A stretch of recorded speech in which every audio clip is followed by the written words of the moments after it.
consciousness is not necessarily about the strength of energy. And it is quite a big misconception with many that the higher the consciousness, the stronger the energy must be. Not necessarily, because the opposite of strength is weakness, at the same time softness. And it's not about the water becoming ice, solid and strong. It is about water being water, fluid, open. So energy can take many forms, like the water as well. It can be fluid, it can be solid, it can be gas in the form of gas or the clouds. The same way energy can be in many forms. It can be physical energy, solid energy, it can be fluid energy, it can be very subtle energy. But consciousness is not about the strength or the weakness or such. And today's invitation is to remember the softness, lovingness, to remember the soft melting, like softly melting, softly expanding. And it can provide a beautiful opportunity of expansion, a beautiful opportunity of flowering. With the softness, the energies settle down, they become calm as the lake, and thus the lake becomes infinite, still.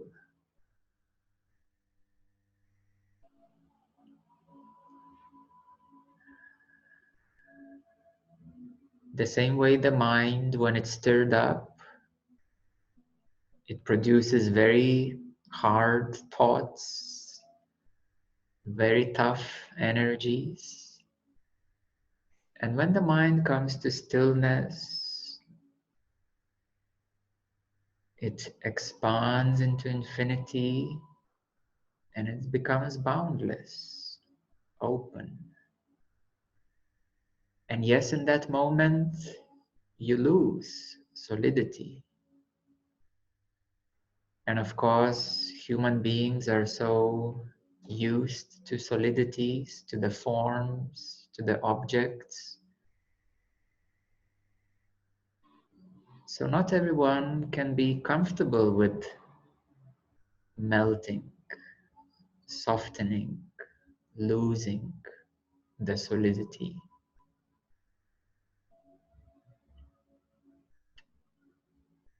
And today's invitation is to familiarize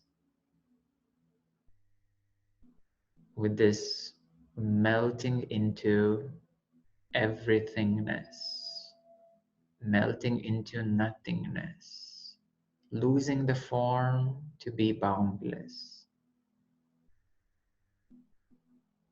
softening any tensions, any particular ways,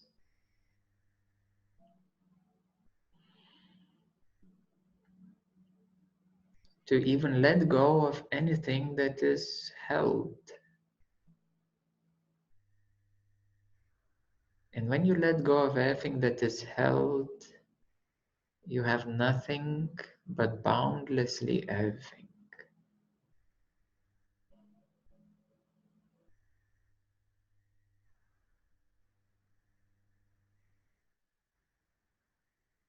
And this boundless nothing is not nothing at all. It is the source of everything. It is empty for the mind that it has nothing to hold on to, but is absolutely full, bright, warm, radiant, kindly loving, subtly loving.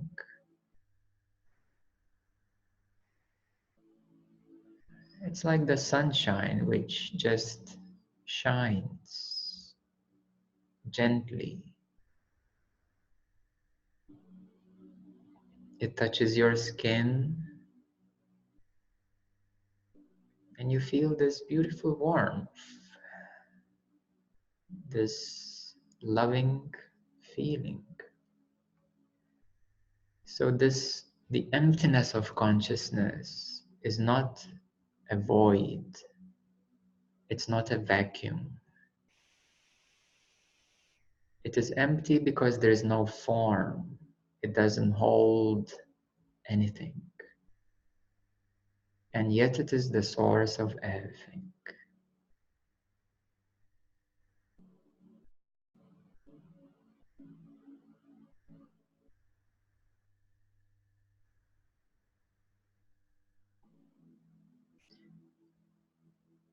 And you see the strength and the weakness, the hardness and the softness. These are dualities of energies. It is the yin and yang, the hard and the soft, the strong and the weak, the joy and the sorrow, excitement and misery. All of these are dualities of energies.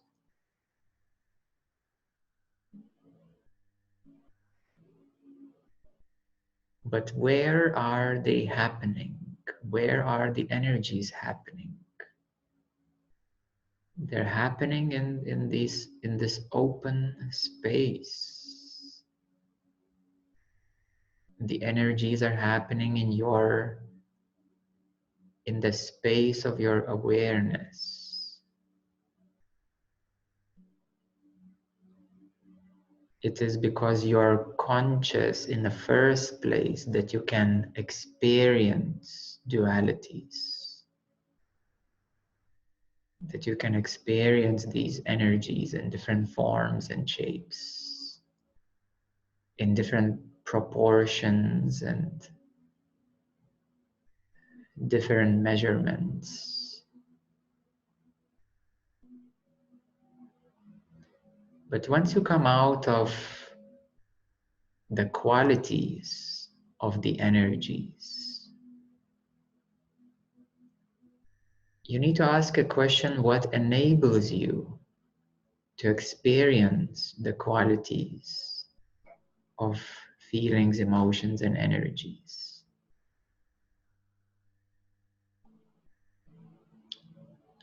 What enables you to experience the body, your thoughts, five senses, emotions, feelings, and energies? What is the one thing that without which you wouldn't be able to experience all of these things? And that is the conscious light. The conscious light. When you wake up from a deep sleep, in a split of a second, you become conscious. And then immediately it gets filled up with the dreams. So you start experiencing yourself in some different places, in temporary setups, environments that your subconsciousness has created as a dream state. And then you go down into the physical experience, and that's what you call waking up in the morning. Waking up in the third and fourth dimensional experience. But without waking up in the morning in the first place, you wouldn't be able to experience neither the dreams nor the physical reality.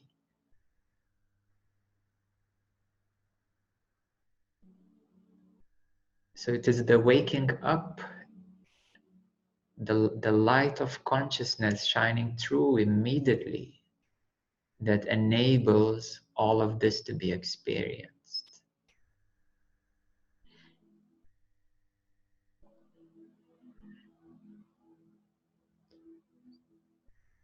And enlightenment is nothing more than realization of that bright light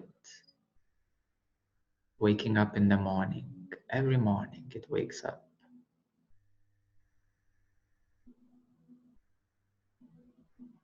It enables all your experiences to be experienced. It enables you to think about everything or nothing.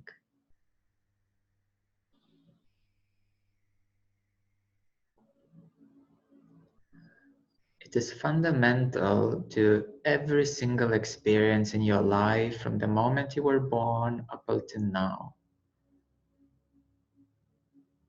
And enlightenment is even taking one step further to bring the deep sleep state into that light of consciousness. So when you meditate, your mind starts to navigate into the sleeping state.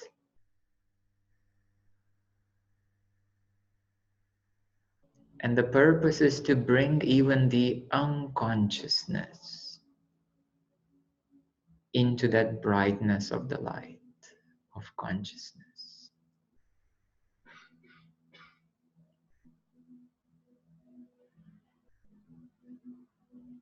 And unconsciousness is something of the deepest nature, the deepest ignorance. Something that has been buried perhaps long time ago. Something that it is so deep that you wouldn't be able to access by thinking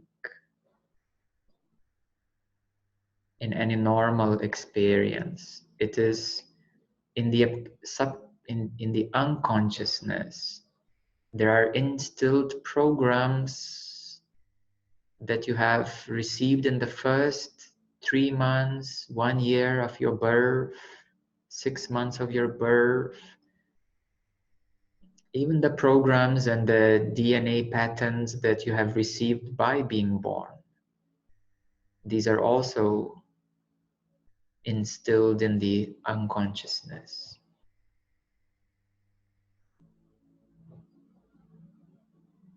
So enlightenment is also becoming conscious of unconsciousness. Becoming conscious of all the programming, conditioning of the society, of the parents, of since you were born, even the human nature itself is also limited by its experience. You also need to go beyond the personality, beyond the person, beyond your way. You need to go beyond your instincts of survival. You need to go beyond being human to be the real human.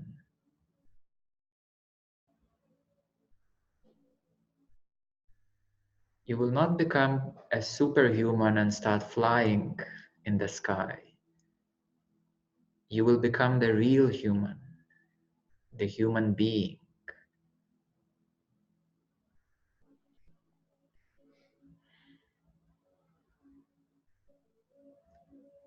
So enlightenment is returning to the very core, to the very source of your essence. When you realize that all experiences are here only because you are conscious and aware in the first place, so where do you need to go to find the truth? To go for another experience in another country, to find the truth of that you are already aware and conscious? What kind of experiences you need to create to recognize the truth? You only need to experience certain experiences to counterbalance what you're holding so hardly inside you, so that you are willing to let it go and to open to the brightness, the bliss of consciousness.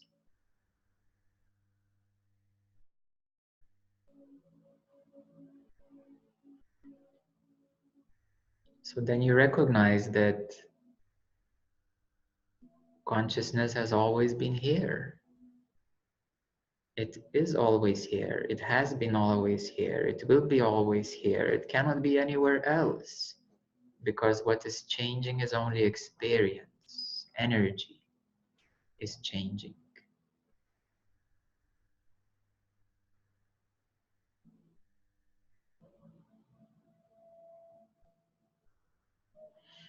And for those of you who are asking a question, but what is that consciousness? And I will ask you a question. How are you aware of the question that your mind is asking right now? What enables you to see the question that arises in your mind?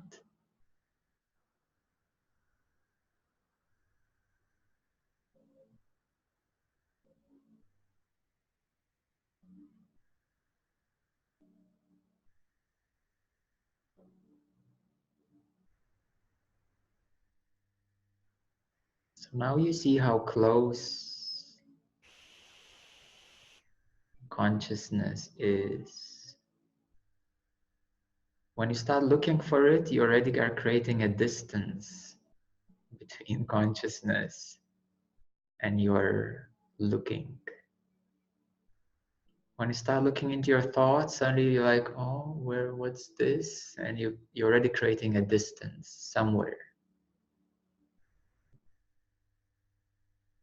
For those who are more experienced, you will start to look inside. Oh, I should meditate somewhere inside to find consciousness. And you create the internal distance. The internal distance. But what is enabling you to look,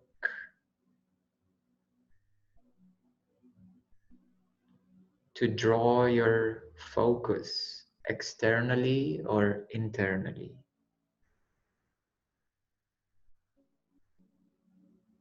So you must be already aware that you start to search externally or you start to look inwardly. And external searching is called materialism, and internal searching is called spirituality. And consciousness is always here. It is that which enables you to search, to look out or in. When you start looking inside, of course, you start finding many more things. It can be quite endless of what you will find inside you, because there's a whole universe, by the way. Everything is connected. And when you will find the whole, that everything is totally connected and you're part of the whole universe, this physical form or spiritual form is part of the whole universe. So where else are you gonna look for yourself? When you search the whole universe for yourself, where are you gonna find yourself? That's why it's called a spiritual path, a spiritual journey. The soul is searching for source. So when you have searched the whole universe, where else you gonna look for yourself? You know, luckily humanity is bounded by this blue sky above your head. Because otherwise everybody would pack and start traveling the whole galaxy searching for themselves.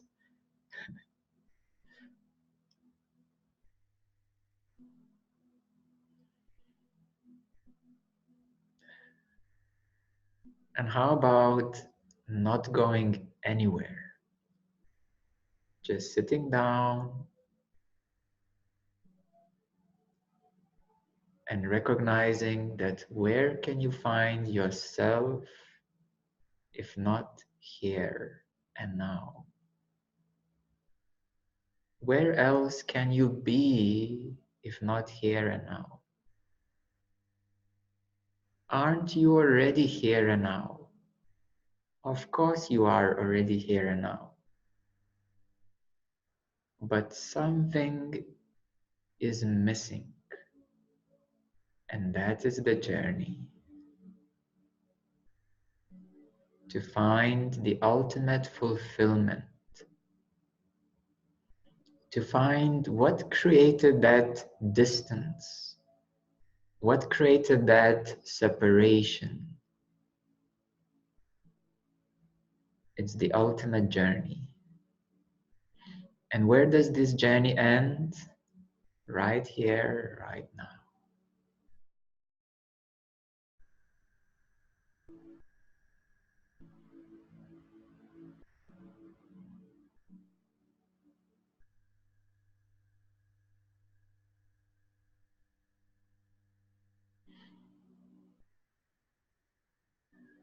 So for those of you who truly listen, what is enabling you to look and search? Isn't it the awareness that you are aware that suddenly you're looking for something, that suddenly you're searching for something, that suddenly something is missing? But what is prior to this journey, to the searching and looking? It is awareness, consciousness.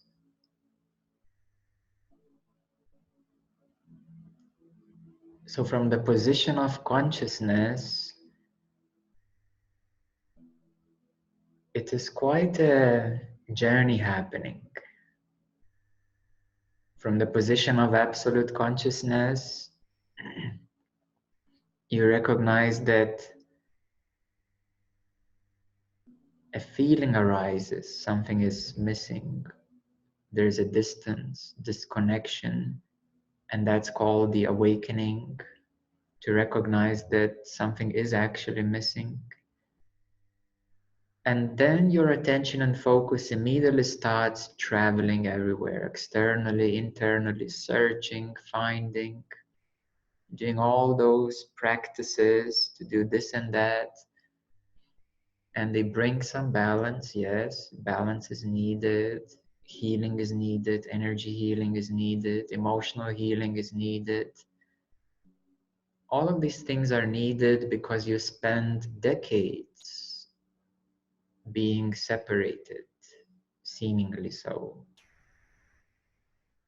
So you have created a lot of distortions, energetic disbalances, distortions inside you, in your energy field, in your body energy field. There are a lot of distorted energies, distorted energies. We could say spiritual diseases. There are physical diseases, there are mental, spiritual diseases. So, and that is called the healing path. Healing is needed, yes. But finding yourself, that must be direct. That must be right here. The healing is a big part, But the truth is simple, it's right here. It must be direct. The truth must be recognized here.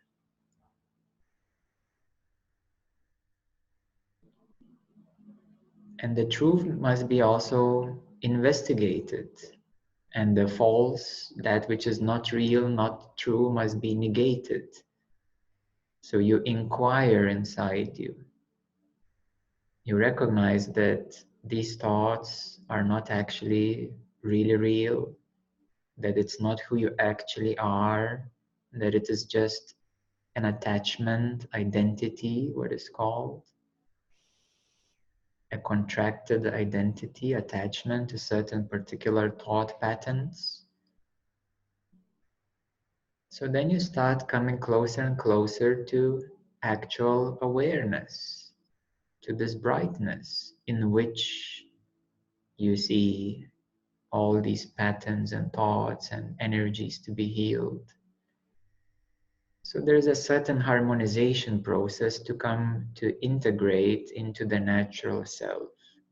The natural self can be realized quite fast, but usually it is difficult to be sustained, to stay in that place. You can recognize it very fast, but it's difficult to stay. And then there is the integrative process, healing, polishing, inquiring, disidentifying, so that you fully settle into your true nature.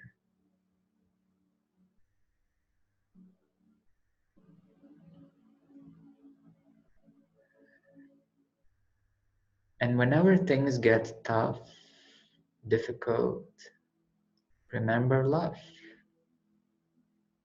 Remember softness. When you go out on a big war, what do you need? Love, softness, healing, nurturing. You can be a brave soldier, but where does every soldier come back after a big war? They come back home to their family, to meet their wives, their partners, to feel love, to heal from the difficulties of the war, of fighting. So the same way every day you as well go into the mental psychological war, and always remember to come back to love and softness, because that's where you heal, that's where you expand.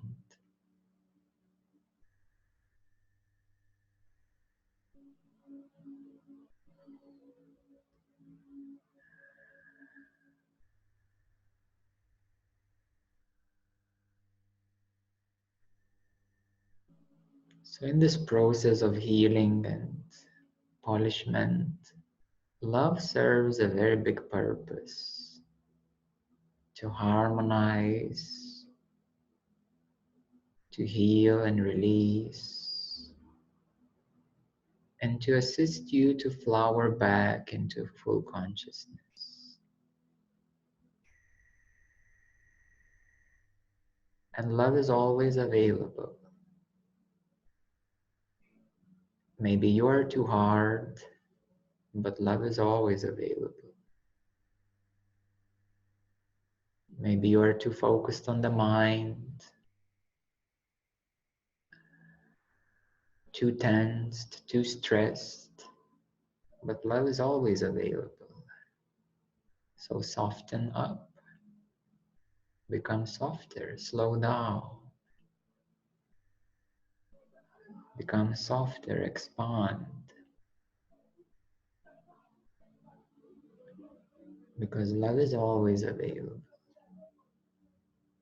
If one is sensing, having sensations or energies, that is a contraction.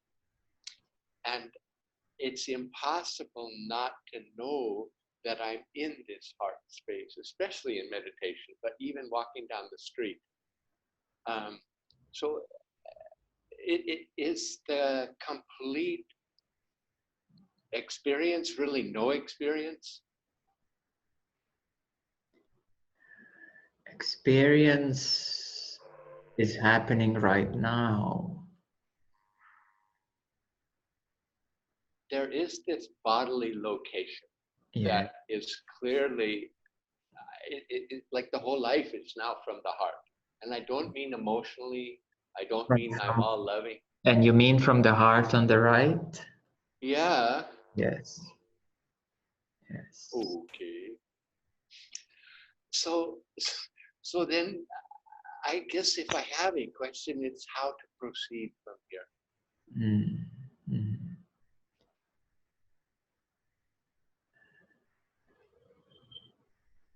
The heart on the right is the meditation to reopen the source consciousness. It is a practice of reopening. However, you don't need to focus on it as such. Focusing on it creates also a contraction because you're focusing on it. You need to be there. But even then, when it reopens, then you can't even locate that I'm particularly here, because when it reopens, it's just bright. It becomes boundlessly bright. But on the way to reopening, it is to settle, not to focus, to settle into the heart on the right in a meditative way and allow it to reopen. So that is on the way. And once it reopens, it's open, it's bright. So just perhaps, more time. yes, yes, yes. But when you ride a bicycle, focus on riding the bicycle. No, the bicycle takes care of itself. I'm right here. Yes, yes, yes. Yeah, so focusing on the heart on the right is also not the real way, because you need to abide, to be.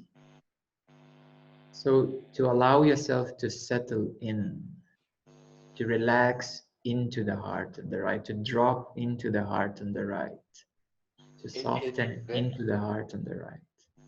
it has a great influence in transforming my behavior, because when my old personality comes out, it's painful. It takes me away from here. And so, and even to see people or to begin to understand what the words mean, to see everything in terms of the self, and perceptions at times seem to come into me. I'm not going out to look. Is Yes. that okay? Yes, yeah, this sounds already very, very deep. Yes, very here, very deep here. Yeah, what you're saying is very here, very deeply here. And I would say that you might need some confidence.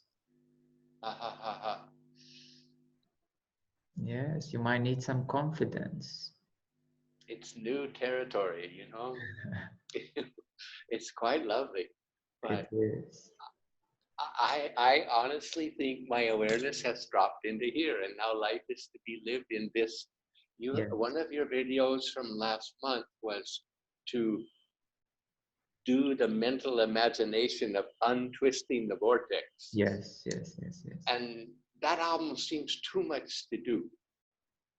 It can be, yes. For some people it helps, yes. Okay. For some people it helps. This was very much confirming. And recently, combined with this session, I've been it seems I've been living totally different from totally different place. And meaning that,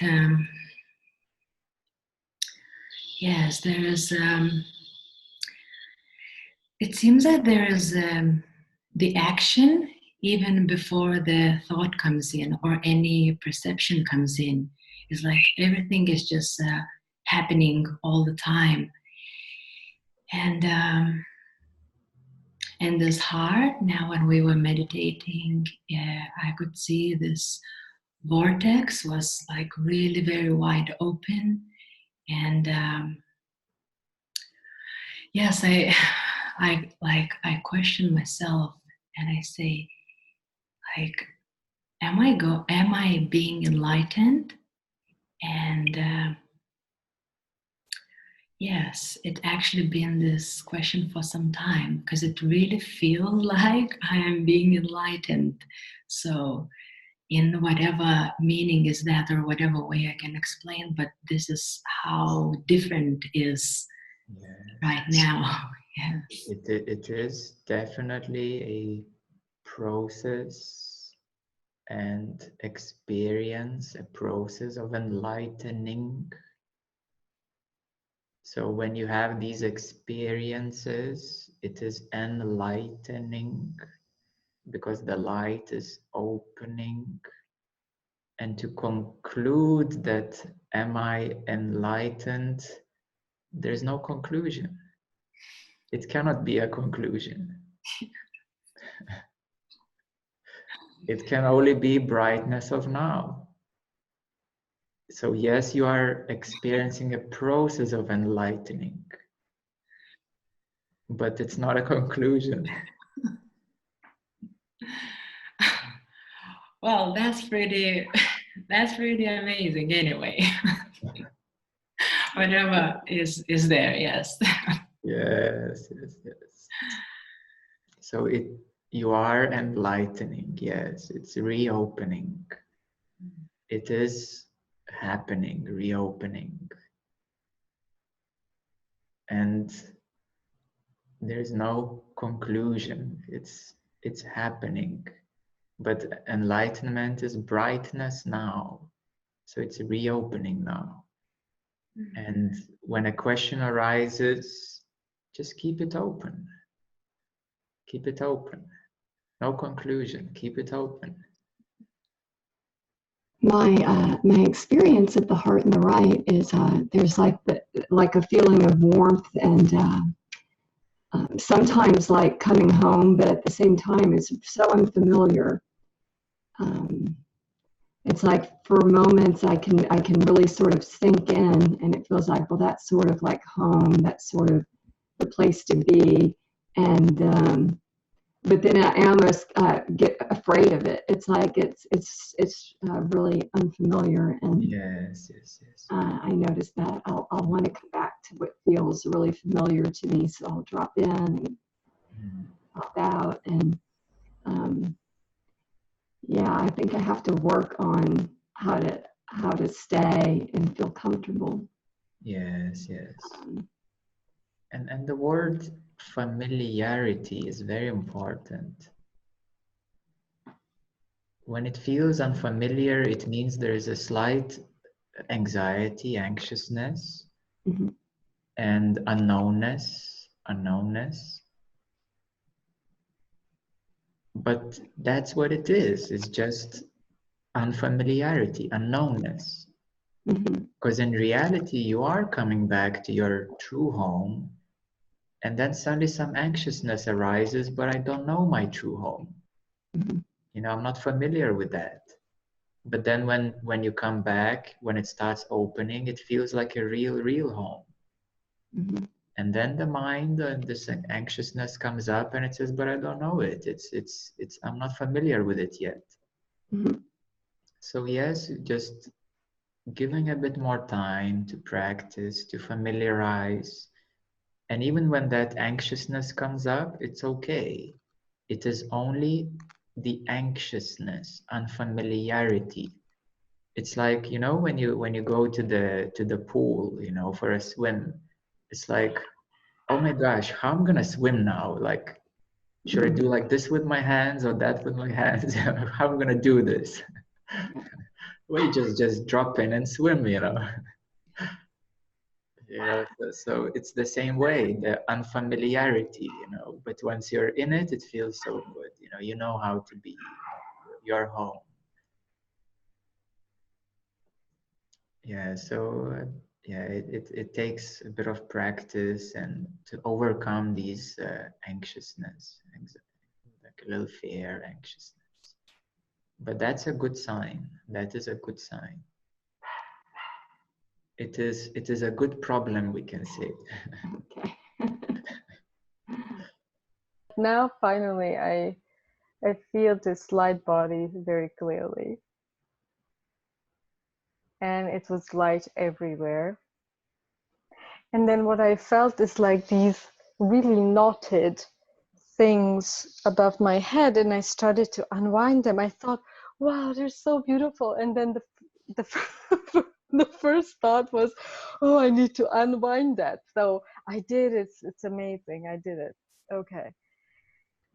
And then, Mindo, I go into the dark, into the blackness. And it's not a vacuum anymore. It's just beautifully present. And it's like the eye, like the eye all around is golden light, and then blue, and then I just end up in the darkness, and there's no more light there. Yes, what an experience. Good, good. But it's been like this Yeah, lately. yes, yes. These are some spaces, some deep spaces. And in one space, it's like, oh my, it's so beautiful, these energies, and I think But the darkness is better. It's just so better. yes, it's very restful. Yes. It's without activity. You can rest in the nothingness. And it's not a vacuum. No, it's not a vacuum. No. Okay. Yeah, it's not a vacuum. No. Okay. In the darkness, it's not negative at all. No. You can just rest. Actually, everybody goes into the unconsciousness every night. When you fall asleep, what happens? You're off. Yes. It's off, button off. Yeah. But what is referred to as the lightless light? It is the light which enables you to see the light. So when you meditate and you see, oh, such a beautiful bright light, but how do you see that? Well, there is awareness, of course. You see, oh, it's such a bright light, but how do you see that bright light? There must be awareness. A source. Yes. A source. Okay. Thank you. So the lightless light is seeing even that bright light. And that's what I get to, like when I drop into the blackness, it's just a dropping into the I thought, almost like in that Yes. what is. Now you are experiencing the yin and yang. Okay. Yes, the white, the bright, and then the dark, and you can flip one way, another way, go there, Yeah. there. Yeah. And they're And both it's pulling me in and out. Yes. It's pulling me in and out. They're both quite nice and also can be challenging at times. Yeah. So it's the polarity, the yin and yang, the bright light, and then the blackness, the darkness. Not negative, but just dark, like the night sky. And that is the tetrahedron, isn't it?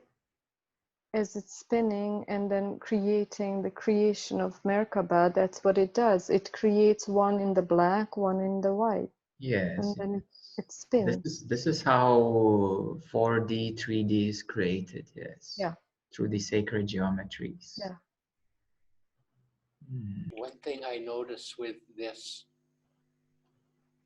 descent into the heart is that the momentum of past actions seems to cease, and newness comes and change and things unexpected and different. Nothing is the same and nothing will be the same. I'm in uncharted territory on new flight path, and that seems a blessing. It is. Okay, that's enough. Thank you. Yeah, it is the uncharted now. Oh, yeah. it's like to be taken advantage of and embraced and enjoyed, because life started now, Yes, fresh. yes, yes.